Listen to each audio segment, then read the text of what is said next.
Shavua Tov à toutes et à tous.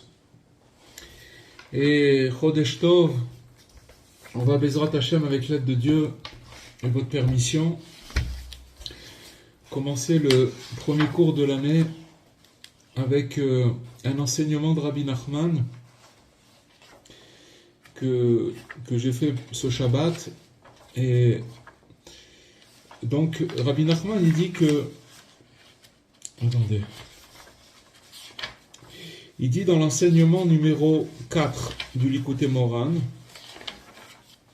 il dit que quand un homme il sait que tout ce qui lui arrive c'est pour son bien, alors il se propulse dans ce monde-là, il arrive à ressentir le monde futur. Vous voyez, sentir le monde futur, c'est quelque chose d'extraordinaire, on peut le sentir dans ce monde-là. Et il dit que, qu'est-ce que ça veut dire ? Ça veut dire qu'il doit savoir, le savoir, ça veut dire de l'ancrer en lui, d'ancrer cette chose-là en lui-même, que tout ce qui lui arrive, tout ce qui se passe, c'est pour son bien. C'est pas quelque chose de fortuit, c'est tout pour son bien.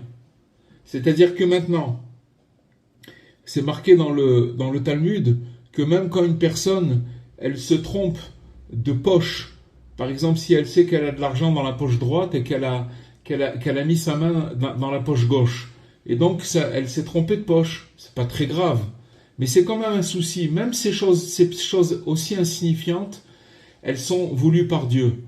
C'est-à-dire que tout ce qui se passe autour de nous, c'est des événements, et comme Dieu, il emplit tous les univers, notre univers et tous les univers, il est à l'intérieur, il est autour, il est partout.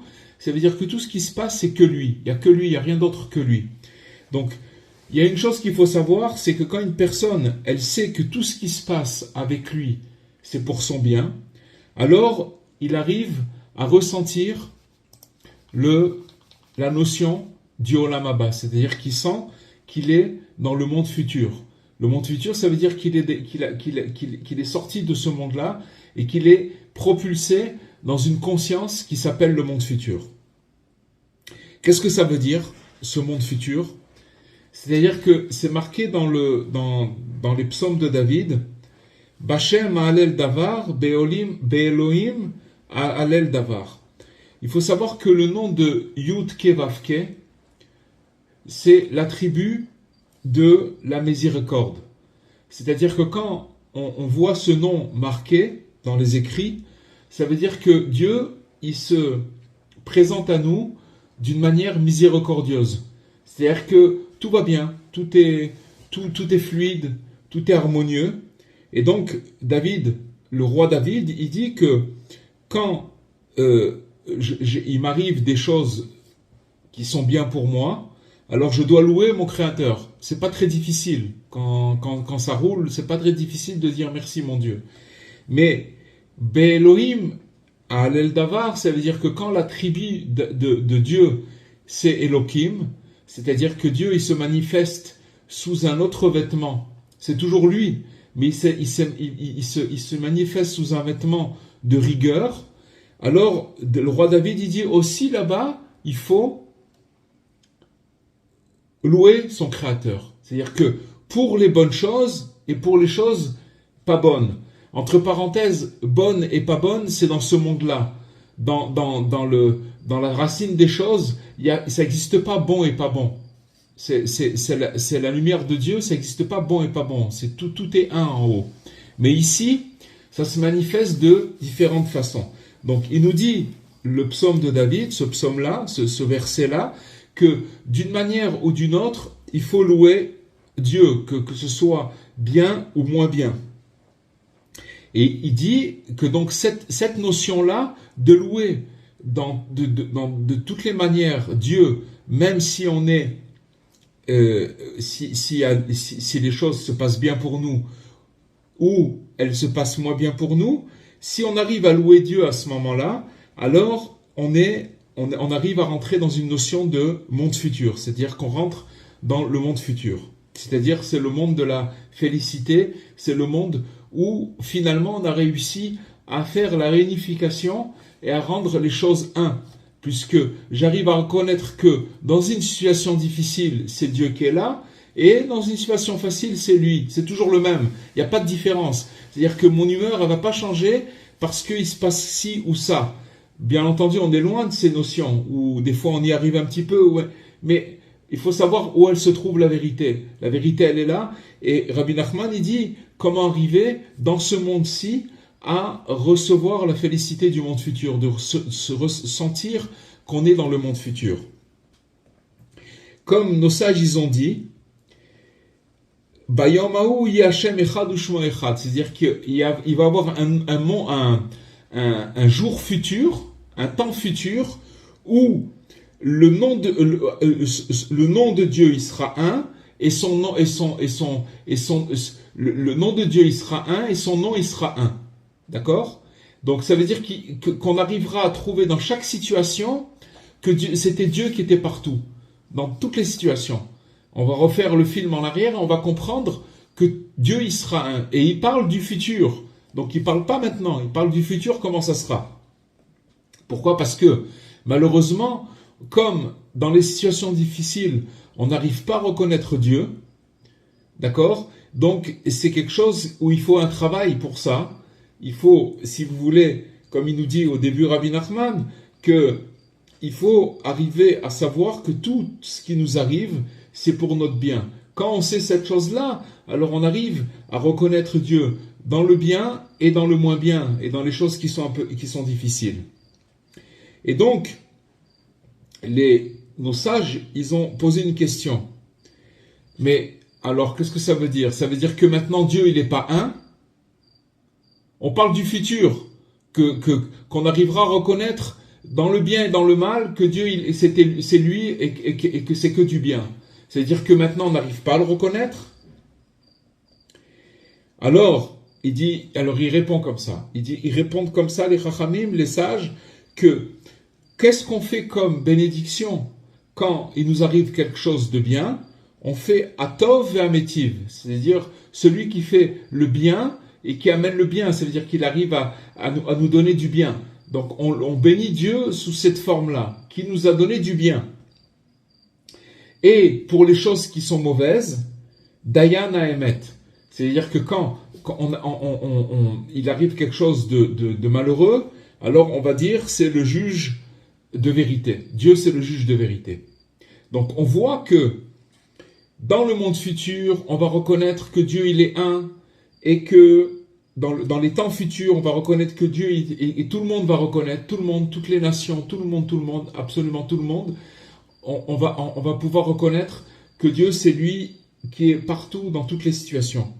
Mais maintenant, avant ce temps-là, on pose la question, mais quoi, Dieu, il n'est pas un? Si, il est un, mais seulement quand il va t'arriver des choses positives, alors tu vas dire celui qui fait le bien, en disant à Dieu, en le louant. Et quand ce seront des choses difficiles, alors tu vas dire c'est le juge de vérité, Dayan Haemet.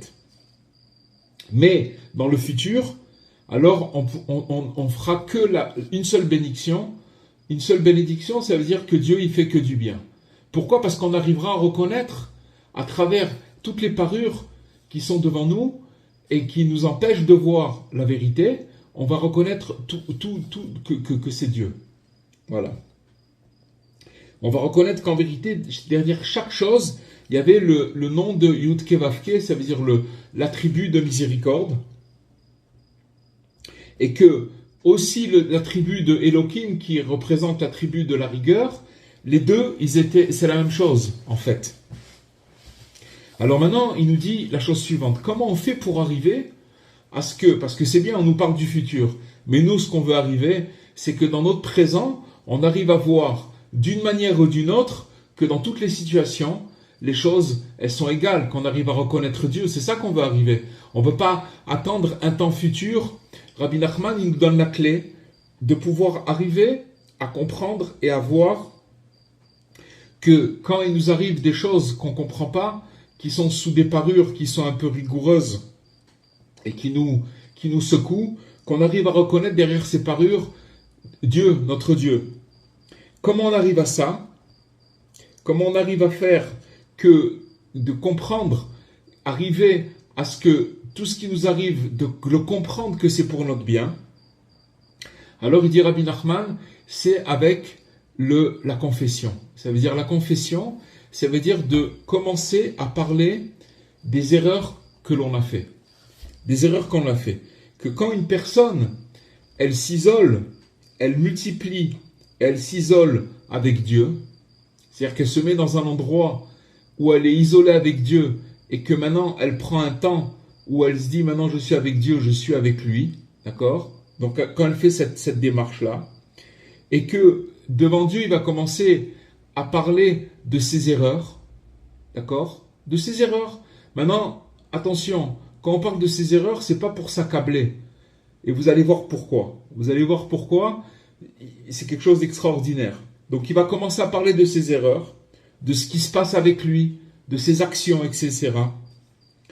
Parce qu'il faut savoir que quand un homme il fait une erreur, quand il fait une faute, que Dieu préserve, alors il faut savoir que cette faute-là, elle est gravée dans ses os.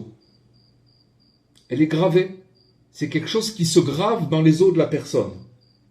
Comme c'est marqué dans Yecheskel, dans le Navi, dans le prophète, Utie avonotam chakuka alatzmotam, que les fautes, elles vont être gravées dans les os, dans nos os.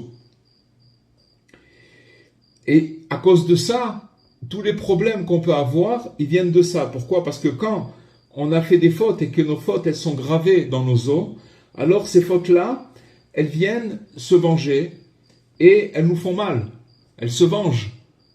Des fois, il y a des personnes, des fois on peut avoir des mal dans le dos, dans les articulations et tout ça, et c'est très probable que ça vienne de ça. C'est-à-dire que maintenant, ce mal-là, il vient justement des choses qui sont gravées dans nos os. Et maintenant, il nous dit Rabbi Nachman, quand une personne, elle fait sa confession, quand on fait la confession, ça veut dire que c'est peut-être un mot un petit peu qui peut prêter à confusion et qui peut nous donner une connotation qui est peut-être pas juste. Vidui Dvarim, ça veut dire que je vais commencer à raconter les choses les erreurs que j'ai faites, que je vais les raconter. Alors, qu'est-ce qu'il faut? Il faut savoir une chose, grâce à ces paroles saintes, où on va commencer à parler avec Dieu, il faut savoir que, d'abord, il y a un principe qu'il faut connaître, c'est que il faut savoir que quand on fait une erreur, on fait un péché, il faut savoir que ce péché-là, il a un nom, d'accord? Et que ce nom-là, il est composé de lettres. C'est une association de lettres. Et maintenant, quand on fait une mauvaise association de lettres, si vous voulez, ces lettres elles viennent se graver dans nos os. Et elles restent là-bas. Donc c'est une mauvaise... De la même façon que quand on fait une bonne action, alors on fait une association de lettres dans le bon ordre, et que c'est un ordre bénéfique, et qui va amener il va amener des bonnes énergies, qui va amener que du bien, qui va amener de la lumière, qui va faire avancer la personne.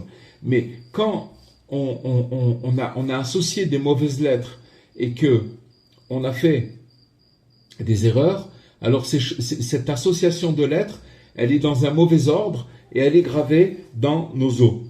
C'est pour ça que David Ameller, il dit que avant de parler de David Ameller, il dit Rabbi Nachman, que quand une personne elle va commencer à relater ses erreurs à Dieu, automatiquement, et si vous voulez, toutes ces associations, elles vont se remettre en place. Les mauvaises associations de lettres, elles vont commencer à quitter ces os-là. Et donc, la personne elle va commencer à se libérer de toutes ces choses qui ont été gravées dans ses os. Et c'est ça qui va lui permettre de se libérer et de pouvoir louer Dieu et de faire des louanges à Dieu. Pourquoi? Parce que ce qui ne lui permet pas de faire des louanges à Dieu, c'est justement parce que on a gravé dans nos os des erreurs qu'on a fait, et à cause de ça, on est bloqué, on n'arrive pas à dire des louanges à Dieu. C'est pour ça que David, le roi David, il dit Kol atzmotai tomarna. C'est-à-dire que toutes mes os, mes articulations, mes os, ils vont parler, ils vont dire, ils vont te faire des louanges. Qu'est-ce que ça veut dire? On ne comprend pas tellement ce que ça veut dire quand David, le roi David, il dit mes os, ils vont te louer. Ça veut dire quoi? Ça veut dire que justement, je vais remettre en place toutes ces combinaisons, mauvaises combinaisons, par le fait que je vais commencer à te parler, à parler avec toi et à te dire voilà ce qui s'est passé avec moi.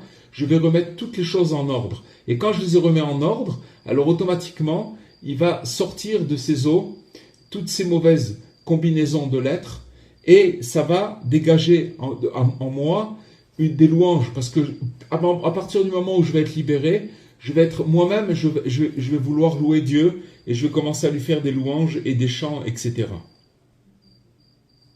Et petit à petit, on arrive à purifier son esprit et sa conscience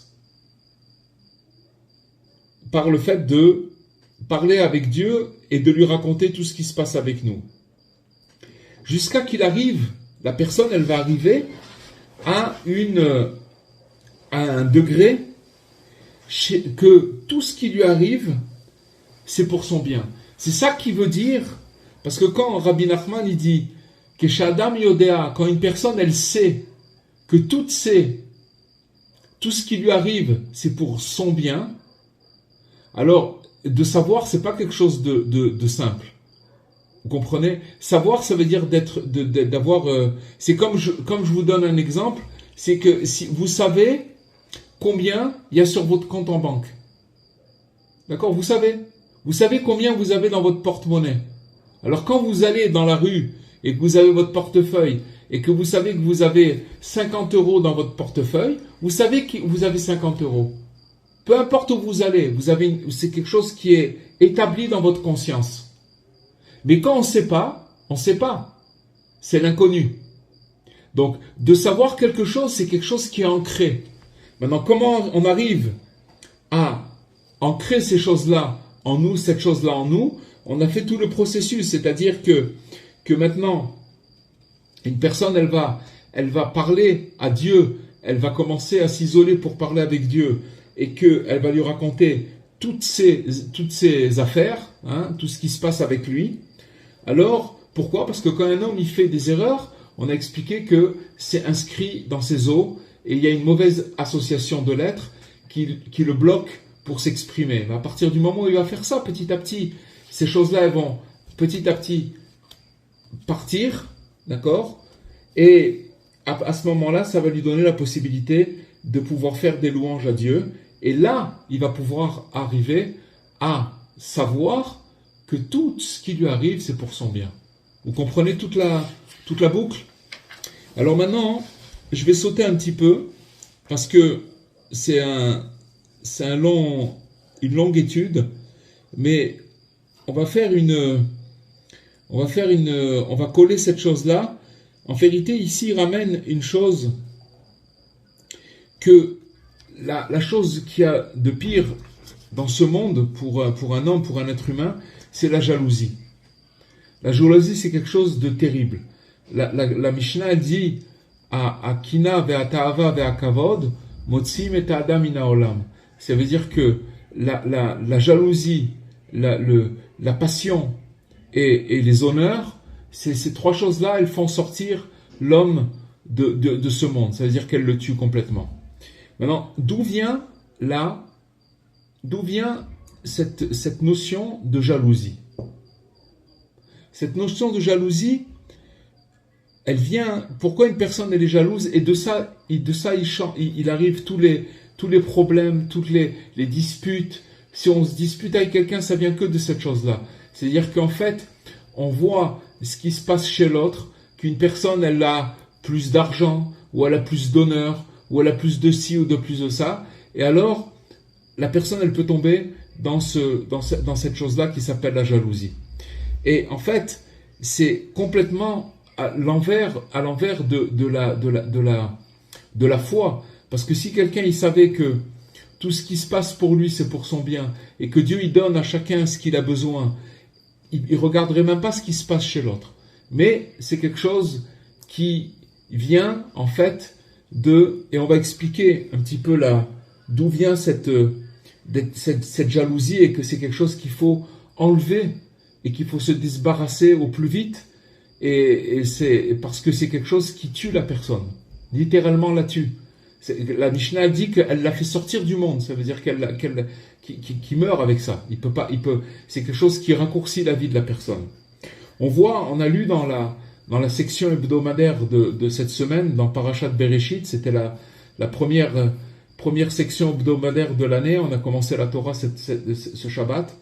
On voit qu'il y a eu un événement dans la Parasha, c'est que Caïn, il a tué son frère. Ça veut dire que c'était le premier meurtre. Caïn, c'était le fils de Adam, et il avait un autre fils qui s'appelait Avel, d'accord? Et qu'est-ce qui s'est passé?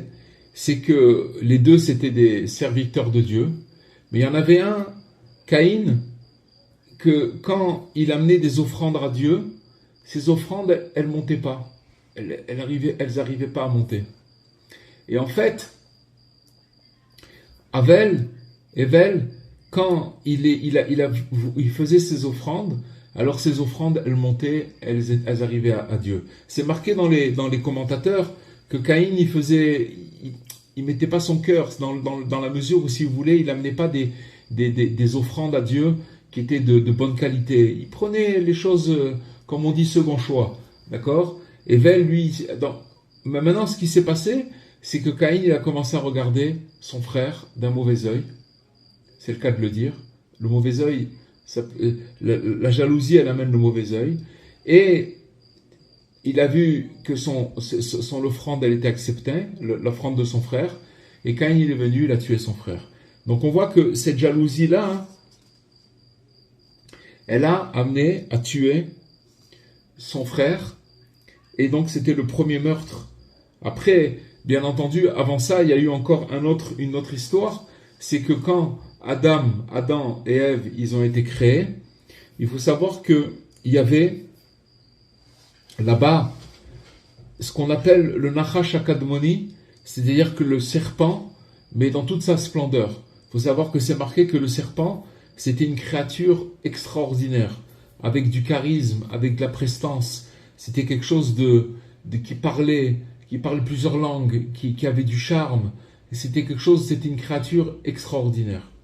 Maintenant, il faut savoir que quand Adam et Ève, ils étaient on l'a dit plusieurs fois, qu'ils étaient, en fait, quand ils ont été créés, ils étaient dans un paradis qui s'appelle le paradis inférieur. D'accord? Et là-bas, il y avait des arbres, il y avait un jardin, c'était quelque chose d'extraordinaire. Et excusez-moi.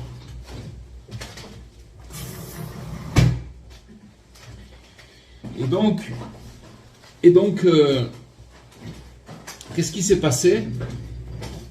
Le serpent, il était jaloux. De quoi il était jaloux? Parce qu'il a vu qu'il y avait une entente extraordinaire entre Adam et Ève. Ils avaient la paix du foyer. C'était même quelque chose de magnifique. Ils s'aimaient vraiment beaucoup. Et donc, il y avait une grande jalousie. D'accord? Il faut savoir que quand il y a la paix dans un foyer, il y a une lumière extraordinaire qui sort de cette chose-là. De la même façon, le contraire. S'il n'y a pas de paix au foyer, c'est l'enfer. Et s'il y a une paix dans le foyer, alors ça s'appelle le paradis sur terre. Mais donc, quand il a vu ça, comment il s'appelle, le serpent, cette créature extraordinaire, il a vu qu'il y avait une paix entre Adam et Ève. Alors, il a été très, très, très, très jaloux. Maintenant, il faut savoir qu'est-ce qui s'est passé? Il s'est passé que, en fait, le premier homme, Dieu il a dit d'abord au premier homme, vous pouvez manger de tous les arbres qu'il y a dans ce jardin, mais il y en a un qu'il ne faut pas toucher. qu'il faut pas manger. Il n'a pas dit qu'il faut pas toucher Dieu. Il a dit qu'il faut pas manger. Vous pouvez vous servir, manger tant que vous voulez, profiter. Il y avait des arbres qui avaient toutes sortes de vertus. La vertu de la crainte, la vertu de l'amour. Il y avait toutes sortes d'arbres dans ce jardin-là. Mais il y en avait un qui était au milieu et qui s'appelle l'arbre de la connaissance du bien et du mal. Et Dieu, il a dit au premier homme, il ne faut pas le manger. Parce que le jour où tu en mangeras, alors vous allez mourir. Ok, très bien. Qu'est-ce qu'il a fait, Adam? Il est parti voir sa femme, et comme il craignait Dieu beaucoup, il a dit à sa femme, ma chérie, écoute-moi, il ne faut pas que tu touches cet arbre, et sûrement pas en manger, mais même le toucher, on n'a pas le droit, parce que si on le touche ou on le mange, on en mange, alors on va mourir. Très bien. Et sur ce, il y a ce serpent qui arrive et qui commence à séduire Ève. Il commence à parler avec elle. Et ça, c'est un des versets qu'on voit dans cette section hebdomadaire où le serpent, il a fait le premier Lachon Hara, la première fois où il a parlé du mal. Et si vous voulez, c'est dans cette... Si vous voulez voir ce verset-là, si vous voulez, vous avez toutes les bases de la mauvaise langue. C'est une mauvaise langue. Qu'est-ce qu'il a dit? Il a dit, mais tu veux pas en manger? Très bien. Mais tu sais pourquoi Dieu vous a dit de ne pas manger ce fruit-là? Parce que le jour où vous allez en manger, vous allez devenir comme lui. Vous allez pouvoir faire des choses extraordinaires, au-delà du réel. Vous allez pouvoir créer des mondes. Et Dieu, il veut pas que ça se passe comme ça. Il veut pas de concurrence. Donc voilà. C'est comme ça que ça... Alors quand Ève, elle a entendu ça, bien entendu, elle allait pas se faire avoir d'une manière aussi facile. À ce moment-là, le serpent, il l'a poussé. Il l'a poussé sur l'arbre. Et quand elle a touché l'arbre, le serpent, il dit, tu vois bien qu'il vous a menti, Dieu. Puisqu'il vous a dit de ne pas toucher et de ne pas manger. Là, tu as touché l'arbre, il ne s'est rien passé. De là, on apprend une chose, il faut faire très attention de ne pas rajouter sur ce qui est marqué.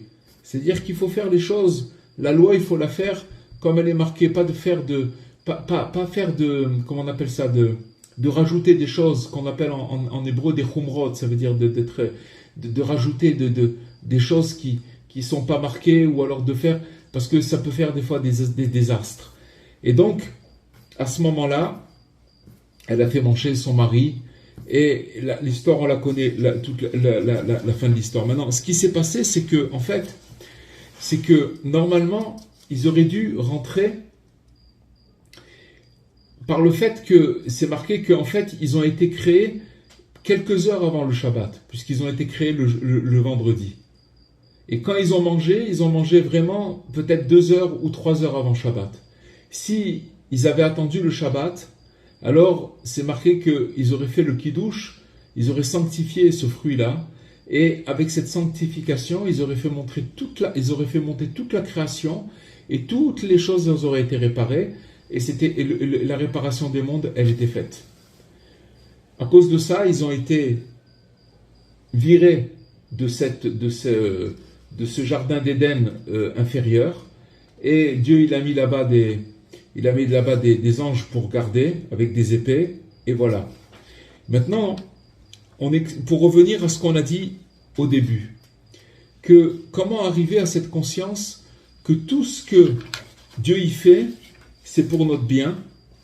Alors, c'est expliqué que comment une personne elle peut arriver à cette conscience et à ressentir cette chose-là. Il y a un jour dans la semaine, c'est le Shabbat. Parce que le Shabbat, comme c'est marqué, c'est Me'en Olababa, c'est un petit peu du monde futur. Donc, il faut savoir que le jour du Shabbat, c'est un jour qui est avec ou sans nous. Dès que ça arrive le Shabbat, c'est un jour saint. Maintenant, nous, on se met, on fait des efforts pour recevoir de cette sainteté, en préparant, chacun à son niveau, là où il est, qu'est-ce qu'il fait pour sanctifier son Shabbat. Il y en a un qui va peu importe ce que la personne elle fait, on va pas rentrer maintenant dans les degrés, etc. Mais peu importe ce que la personne elle fait, quand elle va se sanctifier, faire quelque chose pour recevoir le Shabbat il est là. Quand il est là, le Shabbat lui-même, c'est un jour saint. Maintenant, pourquoi Dieu il a fait ce jour-là? C'est un jour où il s'est reposé de tous les travaux de la semaine, de toute la création, du premier jour, du deuxième jour, du troisième jour, jusqu'à qu'il arrivait au sixième jour, où il a terminé toute sa création et qui s'est reposé. Ce repos-là, il est là dans ce jour. Maintenant, ça veut dire que maintenant, ce jour-là, il a une force très très forte, très puissante, qu'une personne, elle peut arriver à capter que tout ce qu'Hachem y fait, c'est pour le bien. Pourquoi? Parce que c'est un petit peu du monde futur.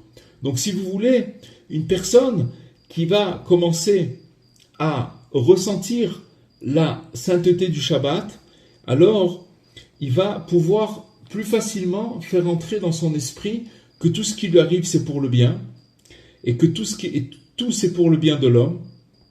Et donc il va comprendre à quoi ça me sert d'être jaloux, puisqu'on a vu que la jalousie c'est l'antithèse de ce qu'on a dit. C'est-à-dire que la jalousie c'est justement moi, ce que j'ai, c'est pas pour mon bien, puisque Hachem il m'a pas donné ce que l'autre il a. Comprenez? C'est quelque chose de très problématique, et de la jalousie. Parce qu'en vérité, grâce à ce jour du Shabbat, il va comprendre que tout ce qui doit lui arriver, ça lui arrivera. Il n'a pas besoin de s'inquiéter. Parce que ce qui est à lui, c'est à lui. Personne ne lui prendra. Et ce qui doit lui arriver, ce qu'il doit recevoir, ça va lui venir à lui directement. Il n'y a pas quelqu'un qui va lui prendre cette chose-là. Ça, c'est quelque chose d'essentiel de savoir. Mais encore une fois, cette notion, cette conscience, on la reçoit dans le Shabbat, puisque notre conscience, elle s'élève, et que c'est le jour du Shabbat, c'est un petit peu du monde futur. Et qu'en vérité, cette conscience-là, c'est de comprendre que rien ne va lui manquer. Rien ne va lui manquer. C'est pour ça que les premières lettres, le Shabbat, ça s'écrit avec un Shin, un Bet et un Tav. Shabbat, d'accord? Si vous prenez les premières lettres de Shin, Bet et Tav, ça veut dire Sameach Bechelko Tamid. C'est quelqu'un qui est toujours content de la part que Dieu lui a donnée. C'est les mêmes lettres que Shabbat. C'est-à-dire que chaque fois qu'une personne, elle va être contente de son sort et de ce qu'il a dans sa vie, alors il se rapproche du Olam Haba, il se rapproche du monde futur, et donc il est dans le Shabbat. Il est dans le Shabbat, c'est ça le Shabbat. Le Shabbat, c'est d'arriver à cette conscience que tout ce qui m'arrive, c'est pour mon bien, parce que véritablement, en haut tout est un, et il n'y a pas de mal et de bien. Dans ce monde-là, si vous voulez, Dieu il se cache derrière des situations, et bien que ce soit Dieu, mais je dois pouvoir déchiffrer, je dois pouvoir comprendre. Mais le Shabbat, c'est quelque chose qu'on arrive à capter pour celui qui ressent la sainteté du Shabbat. Parce que la sainteté du Shabbat, elle va enlever cette mauvaise tangente qui s'appelle la jalousie de l'homme. Ça va l'enlever complètement. En fait, quand le Shabbat lui-même, il a un pouvoir de guérison pour enlever cette jalousie. Et elle amène l'homme, finalement, à se délecter avec la providence, avec la Shekhinah, avec la présence de Dieu sur terre. C'est-à-dire que le Shabbat, toutes les délices qu'on ressent à Shabbat, c'est notre âme qui le ressent, et ça s'appelle se délecter avec la présence divine. Et qui est, en fait, cette présence divine, c'est la présence du Shabbat. C'est pour ça que c'est marqué que c'est marqué dans le traité de Shabbat, que tout celui qui se délecte le jour de Shabbat, avec des bons mets, avec des habits, alors Dieu, il lui ouvre un héritage sans limite. Il lui ouvre des portes extraordinaires. C'est pour ça que c'est marqué que le Shabbat, c'est la source, c'est la racine de la bénédiction. Tout vient de Shabbat. D'accord? Et parce que le Shabbat, il n'y a plus de restrictions. Et il a tout ce qu'il faut. Pourquoi? Quand on prépare le Shabbat le vendredi, c'est du travail. D'accord? Mais qu'après, quand tout est prêt, finalement, après, il n'a plus rien à faire. Ce qu'il a à faire, c'est de manger, de se reposer. C'est tout ce qu'il a à faire. Il n'a rien à faire d'autre. Donc, ça veut dire que on nous a donné un jour pour nous faire montrer que ce jour-là, dans le monde futur, ce sera tout le temps comme ça. Et cette notion-là, on peut la tirer vers nous. Comment? En sachant que tout ce qui nous arrive, c'est pour le bien. Voilà. On arrive donc à faire se délecter Shabbat avec du bon manger, de la bonne boisson et des paroles de Torah. Et c'est quelque chose d'extraordinaire. Donc pourquoi? Parce qu'il faut savoir que le Shabbat, c'est le principe même de lier le monde d'en haut, qui est le monde futur, et ce monde dans lequel on est, dans la boue dans laquelle on se trouve, d'accord? Ce monde, ce qu'on appelle Olam Hazé, ça veut dire Olam Asiya, le monde de l'action. C'est quelque chose qui est antinomique complètement, qui est complètement à l'extrême l'un de l'autre. Dans la mesure où, si vous voulez, quand on parle de spiritualité, quand on parle, vous voyez que c'est une chose que vous avez sûrement, que ceux qui sont attachés au Shabbat ressentent, c'est que quand on sort du Shabbat, on se sent complètement perdu. Pourquoi? Parce que on était dans ce monde-là, on a reçu un petit peu du monde futur. Et donc après, on se retrouve, dès que le Shabbat il part, il quitte, ça y est, il est parti, puisqu'il dure 24 heures, il est parti le samedi soir.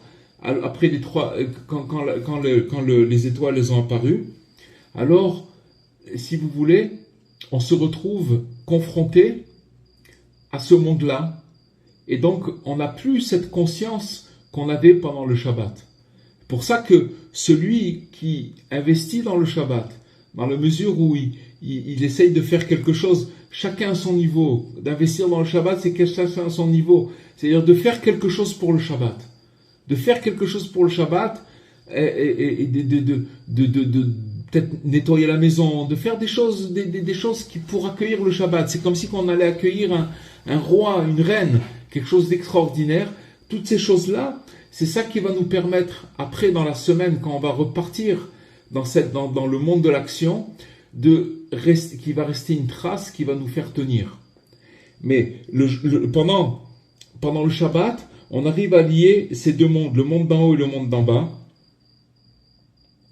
et on arrive à se délecter avec la présence divine qui se trouve dans ce jour, qui est le jour du Shabbat, jusqu'à qu'on arrivera, avec l'aide de Dieu, de s'inclure dans Dieu. Et que Dieu, il nous donne le mérite de ressentir la Kedusha du Shabbat, la sainteté des Shabbats, et de nous attacher à Dieu de la manière la plus simple toute notre vie et pour l'éternité. Amen ve Amen. Voilà les amis, et ce qu'on aura pu dire pour ce soir. Je mets le micro si vous avez quelque chose à dire.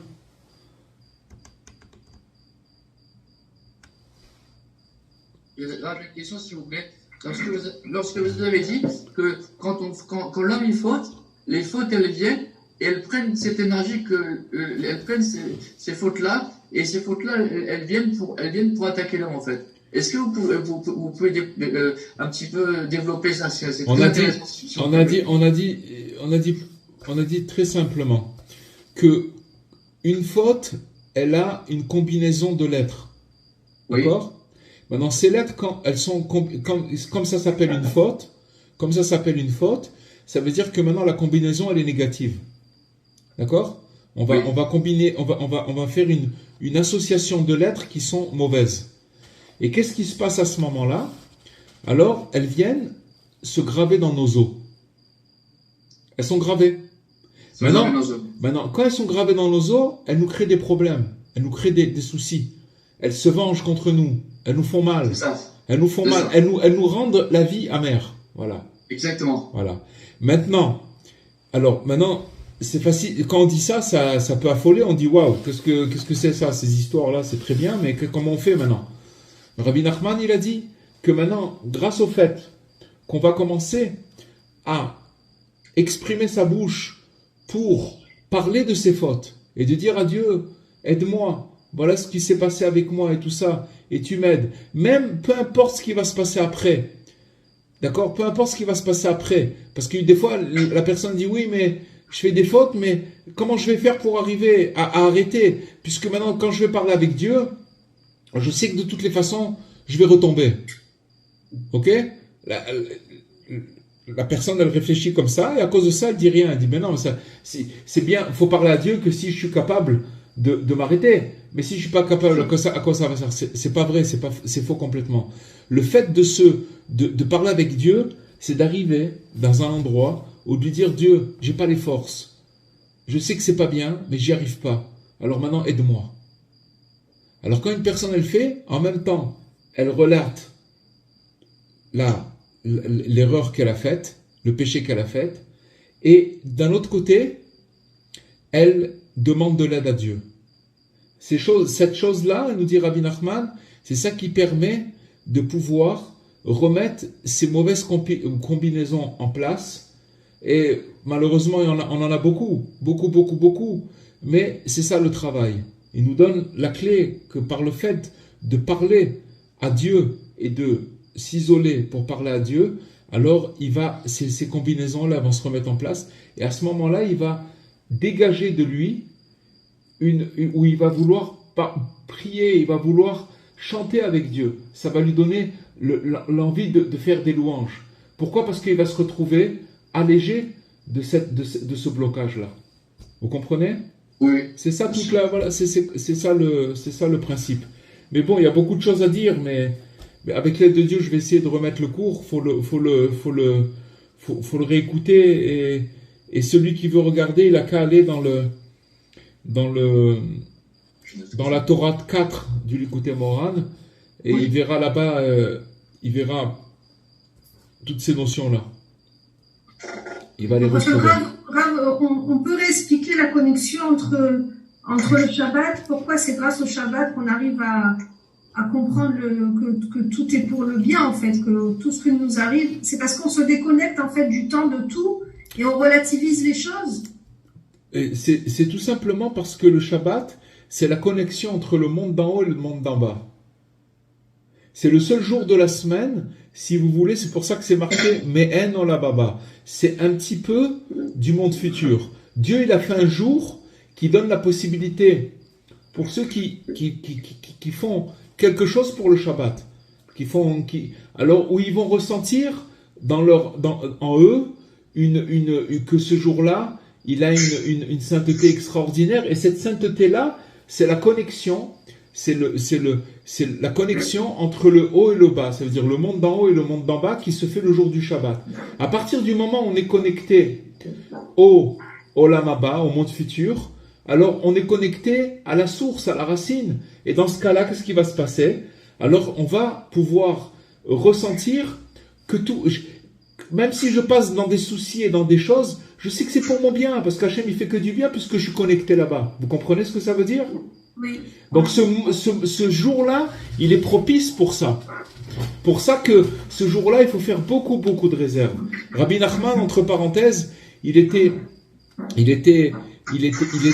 a fait la remarque, sévère de ceux qui, le Shabbat, ils chantaient pas. C'est un jour où il faut chanter, c'est un jour où il faut se délecter, c'est un jour où il faut... Pourquoi? Parce que les chants du Shabbat, ils viennent directement du monde futur. Après ces chants-là, à quoi ils nous servent? Ah d'accord, on a chanté. C'est très lourd, des fois, c'est très dur de chanter.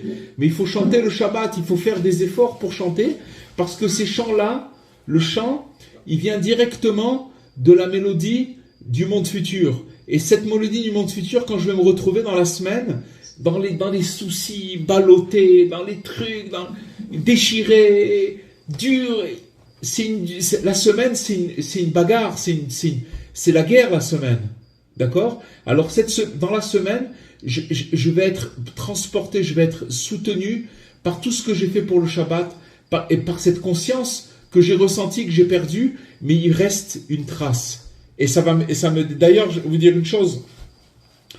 Vous voyez une chose, c'est que prenez à l'époque de l'Inquisition, prenez à l'époque de la Shoah, prenez à l'époque des pogroms qu'on a au Moyen-Âge, de tous ces temps-là où il se passait des choses horribles, où les Juifs ils se faisaient tuer comme et il y avait des histoires où je l'avais dit une fois, où par exemple, à l'époque des croisés, ils passaient dans des villages, et ils rentraient, et les papas ils étaient à la choule, ils rentraient, il n'y avait plus de maison, il n'y avait plus de femmes, il n'y avait plus d'enfants, tout le monde était mort. Comment on peut, et la Shoah, comment on peut survivre à des choses comme ça? Comment c'est possible?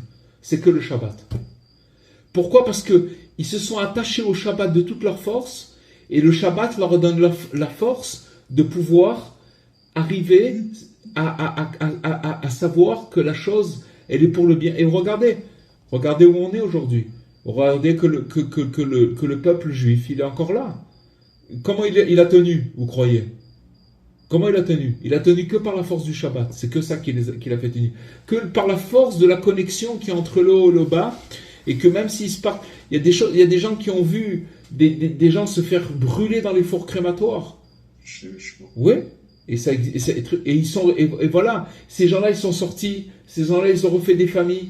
Je connais beaucoup de gens, des petits-enfants, des arrière-petits-enfants de ceux qui truquent. Et vous les voyez aujourd'hui, c'est des gens qui étudient la Torah. Comment c'est possible qu'ils ont réussi à refaire la connexion? C'est le Shabbat. On a donné des cas extrêmes. Mais des fois, il faut donner des cas extrêmes pour savoir que ça aide dans des cas les plus tragiques qu'on peut imaginer.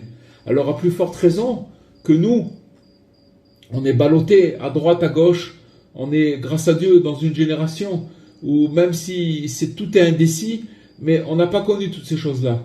D'accord? On n'a pas connu toutes ces choses-là, et Hachem, il a pitié de nous, mais il faut savoir que si on veut arriver à cette conscience que tout ce qui nous arrive, c'est pour le bien, ça vient, on a expliqué le processus, mais si vous voulez, le Shabbat, c'est l'endroit, c'est le temps où on peut arriver à cette conscience-là, on peut se connecter à cette conscience-là, et après, petit à petit, elle va transparaître, elle va transpirer dans la semaine, et petit à petit, avec les Shabbatot, les semaines, les mois, les années, voilà, on arrive à acquérir cette conscience, elle rentre en nous, mais Rabbi Nachman, il a dit comment on fait, et c'est possible de l'acquérir dans ce monde, pas dans le futur, comme il y a marqué dans le verset, qu'on arrive à déchiffrer cette parure, qu'est-ce qu'il y a derrière chaque situation, et de savoir que c'est pour notre bien.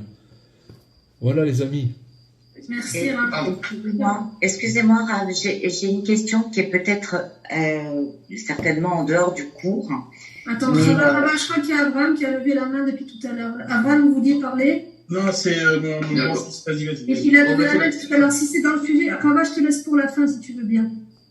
Excusez-moi, mais là, je vais pas couper la parole. Pardon. Je vais juste poser une question, Rav. Vous avez dit tout à l'heure, Rav, que dans Bereshit, alors Caïn, il a tué son père Abel, et un petit peu, je voulais mettre ça un petit peu aussi en corrélation sur le fait qu'Adam et Chava, ils ont mangé du fruit que Hachem leur avait interdit de manger.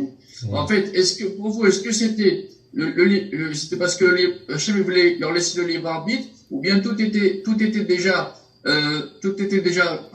comment dirais-je, prévu par Dieu et connu d'avance, en fait. Qu'est-ce que vous pensez de ça, en fait? Je veux dire, c'est des zones qu'on ne doit pas rentrer là-dedans. Parce que vous rentrez dans le c'est ce qu'on appelle le Halal Apanouï, c'est-à-dire c'est un endroit où l'esprit de l'homme, il peut pas comprendre. Et s'il rentre là-bas, il se déconnecte de la émouna, de la croyance, de la foi très simple. Comprenez? C'est de la philosophie, c'est-à-dire que l'homme, l'esprit de l'humain, il peut pas répondre à ces questions-là. Et Rabbi Nachman, il nous met en garde sur ça, en nous disant que c'est aussi une autre chose qu'il faut savoir, c'est qu'on a parlé du Shabbat, mais il faut savoir que avec le Shabbat, les Juifs les plus simples, ils ont tenu avec la foi la plus simple qui existe. Ils n'ont pas commencé à spéculer, parce que si on spécule avec ces choses-là, on peut se retrouver complètement éjecté complètement. Vous comprenez? Est-ce que on rentre dans l'histoire de libre arbitre? Est-ce qu'Hachem il voulait? Est-ce qu'il est Rabbi Nachman dit c'est quoi le libre arbitre? Si tu veux, tu fais. Si tu veux pas, tu fais pas. Faut pas rentrer plus loin que ça, parce que c'est des zones qui ont été créées aussi, qui sont autour de l'esprit humain et qui ne peuvent pas rentrer dans l'esprit humain. Et si on essaye de fricoter avec, elles peuvent nous faire tomber et nous repousser complètement, repousser de la foi et tout ça. Donc voilà, on étudie la foi, on étudie les choses simples avec l'aide de Dieu. C'est ça qui est difficile. Rava, vas-y, je t'en prie, ta question. Merci, Rava. Moi, j'ai juste une question qui n'a donc certainement pas de rapport avec le cours ce soir. J'aurais voulu savoir, enfin, si vous avez une explication, dans la Torah Vav de Rabbi Nachman, qui était conseillé donc de l'étudier pendant le mois des Louls, il y a énormément de répétitions. De quoi? Donc, qu'est-ce qu'il y a énormément? Je n'ai pas entendu. Énormément de quoi? Répétition. Il y a des répétitions. Il revient sur chaque passouk, en fait, sur chaque paragraphe. Il revient sur des termes des voyelles, l'importance des voyelles et j'ai pas compris quoi. Chava, je vais vous dire une chose. Il faut savoir une chose, c'est que dans tous les enseignements de Rabbi Nachman, il y a plein de répétitions. Oui. 2 secondes. Pourquoi? Alors écoutez. D'abord, il faut savoir que Rabbi Nachman, il a demandé d'étudier son livre comme le Talmud. C'est-à-dire que s'il y a une virgule ici, une lettre là-bas, une répétition ici, c'est qu'il y a une raison. Maintenant, de ne pas comprendre, c'est pas grave. Mais de savoir qu'il y a une raison, ça c'est sûr qu'il y en a une. Alors on n'est pas obligé de comprendre pourquoi il y a des répétitions, mais il ne faut pas croire que les répétitions, ce sont des répétitions. Est-ce que vous comprenez ce que je veux dire? C'est qu'il y a une raison et qu'il y a un truc, il y a une... Dans chaque répétition, il y a quand même un élément nouveau. Alors voilà. Alors donc là vous rentrez déjà dans l'étude le truc où vous dites si un monument, alors c'est une question. Donc ça veut dire ça, Mais encore une fois, ça c'est l'étude que chacun il doit faire et chercher, c'est une recherche et il a le droit de la faire. Et voilà. Mais savoir déjà de base qu'il n'y a aucune répétition. C'est pas des répétitions. C'est dans notre tête qui comprend pas et qui croit qu'on répète les choses. Vous comprenez ce que je veux dire? On aurait dit mais il aurait pu dire comme ça, mais c'est pas comme ça c'est pas ça le sujet. Vous comprenez ce que je veux dire? C'est la répétition, elle a un sens et elle veut dire quelque chose. Voilà. Rav Cohen, bonsoir. Merci. Bonsoir. Si je peux poser une question, s'il vous plaît. Vous avez dit que c'est David Ameller qui a dit mes os vont te louer. Si vous pouvez nous donner le Teilim, où il dit ça. Le Teilim, c'est le... attendez. C'est le 35. Teilim 35. Lamed est 35. D'accord? Vous allez le trouver dans ce truc. Ouais, alors? D'accord. Alors, donc, vous dites que les erreurs sont gravées dans les os. Ouais. Alors, ça veut dire que à chaque fois qu'on fait une faute, ça peut créer une maladie, donc c'est ça? Madame, vous rentrez pas dans un mauvais scénario. On est tous malades, d'accord? Je ne sais pas si vous vous êtes rendu compte, on est tous malades. Quand vous parlez de maladies, il y a aussi des maladies mentales, il y a des blocages, il y a des trucs. Prenons les choses simples. Les choses simples, c'est que maintenant, Rabbi Nachman, il veut qu'on se guérisse. D'accord? Alors maintenant, il faut dire, grâce à Dieu, qu'on a des enseignements comme ça, pour pouvoir comprendre comment aborder les choses et essayer d'avancer. Maintenant, ce qu'on a dit aujourd'hui, c'est qu'on a effleuré un tout petit peu l'enseignement. Celui qui veut, il faut qu'il regarde plus et plus en profondeur. Mais quoi qu'il en soit, on va pas parler maintenant de maladie, madame. Ce qu'on est en train de dire, c'est que quand David Ameller, il dit que mes os, ils vont te louer, ça veut dire que c'est après qu'il a trouvé la solution. On a tous ce problème-là. Et que maintenant, ce qu'on voudrait, c'est de remettre les combinaisons de lettres qui ont été mauvaises, qui ont été gravées dans nos os, et les faire sortir. Quand on les fait sortir, ça veut dire que mes os, ils vont te louer. C'est-à-dire que maintenant, quand je vais me dégager de ce blocage-là, je vais commencer à avoir plus de facilité à louer Dieu. Tout ce qui nous empêche de parler avec Dieu, c'est à cause de ça. Vous comprenez ? C'est à cause de ça. Ce qui nous empêche, c'est ça la plus grande maladie. La plus grande maladie, c'est qu'on n'arrive pas à parler qu'on parle pas avec Dieu, qu'on n'arrive pas à parler avec Dieu. Mais maintenant, quand quelqu'un il parle avec Dieu et qu'il commence à lui relater toutes ses erreurs, alors il va commencer à entamer ce processus de remettre les lettres en place. Et quand elles sont en place, elles sont plus gravées. Il y a une réparation. C'est possible de réparer. C'est comme si, quand on parle de graver, vous avez vu des gens qui ont des tatouages. Alors, quand quelqu'un il se fait un tatouage, pour pouvoir l'enlever, c'est terrible. C'est prêt. D'ailleurs, d'après la Torah, on peut pas l'enlever. On n'a pas le droit d'en mettre, mais de l'enlever non plus, parce que ça s'appelle mortifier la peau, etc. C'est quelque chose qu'on n'a pas le droit de faire. Mais quand on a un tatouage, c'est quelque chose qui est gravé et qui reste à vie. D'accord ? Maintenant, cette notion de graver, c'est-à-dire graver, c'est graver. Maintenant, ce qu'on veut, nous, c'est d'enlever cette chose-là. Comment on l'enlève et de reconnaître qu'est-ce qui nous bloque. Alors, c'est une notion, voilà. On rentre pas maintenant dans les plus loin que ça. C'est tout simplement par la tchouva. Oui, c'est ça la tchouva. La tchouva, c'est de parler avec Dieu. C'est de faire la tchouva, c'est de faire Hitbo des doutes. On s'adresse à Dieu, on le remercie d'abord de tout ce qu'il nous donne et on reconnaît nos erreurs. Voilà. Ça nous permet. On reconnaît nos erreurs, exactement, et on lui demande de nous aider. Parce que des fois, tout à l'heure, c'est pas, oui, mais, et même si on le refait, non, je vais vous dire une chose. Il y a des fois, comme j'ai dit tout à l'heure, les gens, ils se disent, mais, je peux pas, comment je peux me débarrasser de telle chose ou telle chose? Parce que dans l'esprit, des fois dans l'esprit d'une personne, c'est pas possible de sortir de tel ou tel endroit, d'accord, de telle ou telle situation. Donc elle va se dire, à quoi ça sert que je le dise, je le fasse, puisque de toute façon je suis coincé dedans. C'est complètement faux. Parce que il y a deux notions dans le fait de relater ses erreurs. C'est de les dire, de les reconnaître, et aussi de demander de l'aide à Hachem de nous aider. De nous aider à sortir de ces situations-là.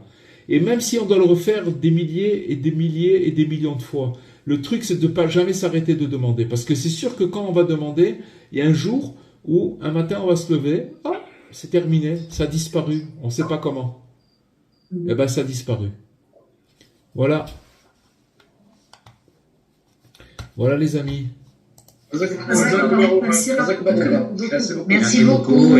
Merci à vous. Et Bezrat Hashem, alors, très intéressant. On a refait la rentrée des classes avec l'aide de Dieu. Vous nous avez pas raconté. Comment? Vous nous avez pas raconté. Vous nous avez raconté Ouman?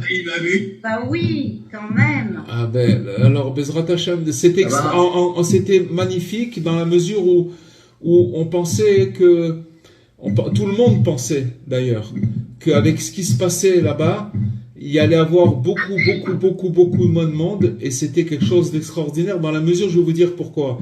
Parce que avant, on prenait un avion, on arrivait à Kiev, on prenait un taxi, ça demandait des heures et des heures de voyage, mais bon, il fallait le faire, mais c'était plus ou moins normal. Alors que cette fois-ci, il n'y avait plus d'atterrissage à Kiev, il fallait venir par d'autres pays, par la Moldavie, par la Roumanie, par la Pologne, par la Moldavie, toutes sortes de pays. Et il y a des gens qui ont attendu des 60 heures de voyage pour arriver à Oman. Donc tout le monde est venu avec un sacrifice extraordinaire. Et ça a amené une symbiose et une force dans cette réunion de tous ces gens-là. Je peux vous garantir que ceux qui sont venus, c'était pas des touristes. C'était des gens qui sont venus de toute leur force. Et on pensait et finalement, il y a eu beaucoup, énormément de monde.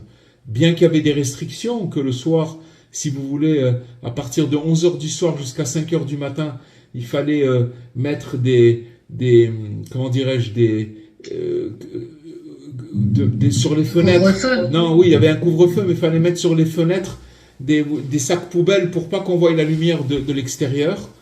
Et à partir de 11h du soir jusqu'à 5h du matin, on pouvait pas sortir de la maison.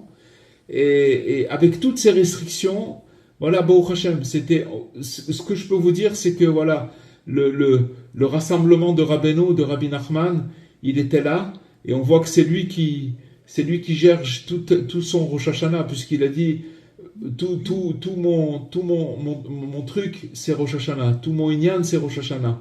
Donc on le voit que c'est quelque chose d'extraordinaire, et qu'il y a eu le Rosh Hashanah de Rabbi Nachman dans toute sa splendeur grâce à Dieu. Voilà. Magnifique. Voilà les amis. Alors Bezrat Hashem, on continue sur le lundi. Alors Shavua Tov, portez-vous bien, et à la semaine prochaine Bezrat Hashem. Kol Tov. Au revoir. Au revoir.